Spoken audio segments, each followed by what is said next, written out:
Iginiit ni Vice President Sara Duterte na hindi sila magkaibigan ni Pangulong Bongbong Marcos. Ayon kay Duterte, nagkausap lang sila ni PBBM noong kumandidato na sila sa nakaraang 2022 presidential elections. Si Weng de la Fuentes sa balita. Hindi naman kasi kami talaga nagkausap niyan. Hindi kami magkaibigan. Yan ang tugon ni Vice President Sara Duterte sa tanong kung nagkakausap pa sila ni Pangulong Ferdinand Marcos Jr. matapos daluhan ang pagdinig ng House Committee on Good Government and Public Accountability sa Kamara. Paliwanag ng Vice Presidente, nag-usap lang sila ni Pangulong Marcos noong kumandidato na siya sa nakaraang 2022 presidential elections.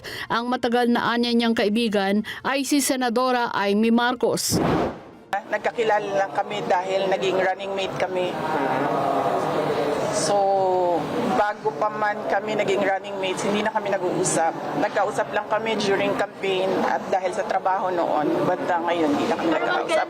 Ang kaibigan ko talaga si Senator Amy Marcos. Kilala niya ako since 2012. Hindi niyo po sinabi na witness ako.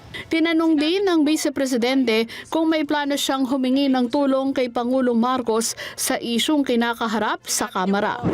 Hindi ako humihingi ng tulong. Alam yan ng tatay ko, naging mayor siya, naging president siya.